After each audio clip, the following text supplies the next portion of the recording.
मंडळी, वोट चोरी, ईव्हीएम घोटाळा, मतदार याद्यांमध्ये फेरबदल आणि मतमोजणीमध्ये देखील घोळ असे अनेक शब्द आपण अलीकडच्या काळामध्ये ऐकतोय.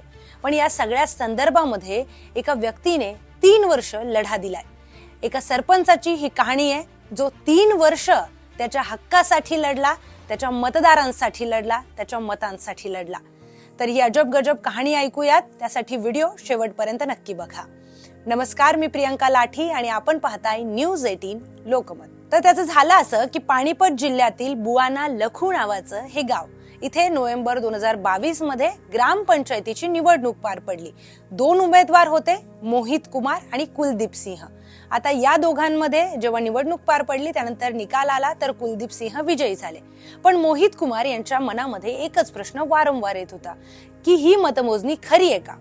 या संदर्भामध्ये त्यांनी लढाई सुरू केली. सुरुवात झाली ती इलेक्शन ट्रिब्युनल पासून. 22 एप्रिल 2025 रोजी ट्रिब्युनलने आदेश दिले की बूथ क्रमांक 69 ची मतमोजणी पुन्हा करा. पण पंजाब आणि हरियाणा उच्च न्यायालयाने जुलै 2025 रोजी हा आदेश रद्द केला. आता अनेकांना असं वाटलं की ही कहाणी इथेच संपली, पण मोहितने हार मानली नाही.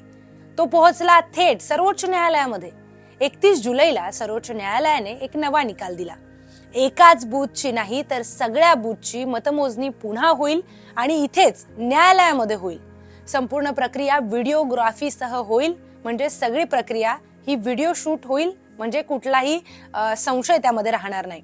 6 ऑगस्टला सर्वोच्च न्यायालयाच्या परिसरामध्ये OSD कावेरी यांच्या देखरेखीखाली बूथ क्रमांक 65 पासून बूथ क्रमांक 70 पर्यंत सगळे ईव्हीएम मशीन तिथे आणल्या गेल्या, उघडल्या गेल्या.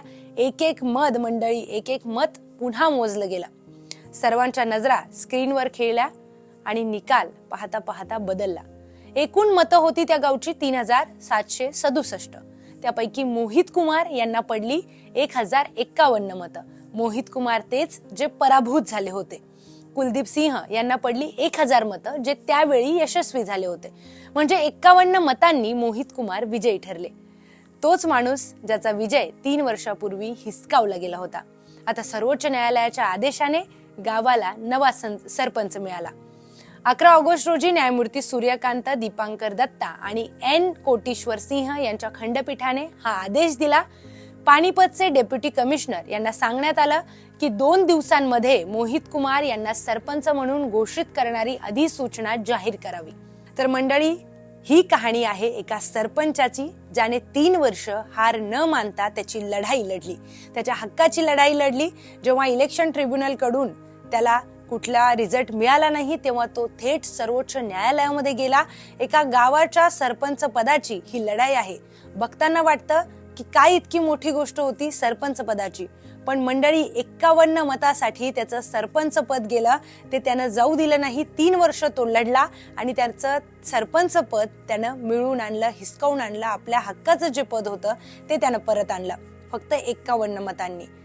तर आता सध्या जो काही आरोप निवडणूक आयोगावर होतोय त्या सगळ्या आरोपांच्या मध्ये ही कहाणी खरी प्रेरणादायी आहे. आपल्याला या सगळ्या प्रकाराबद्दल काय वाटतं? अनेक प्रश्न आपल्या देखील मनात असतील. आपल्या गावामध्ये एखाद्या बूथवर किंवा आजूबाजूच्या गावांमध्ये असा काही प्रकार घडला असेल, कमेंटमध्ये आपली कहाणी, आपला किस्सा आम्हाला नक्की सांगा. आणि अशाच अधिक माहितीपूर्ण व्हिडिओसाठी पाहत रहा न्यूज 18 लोकमत.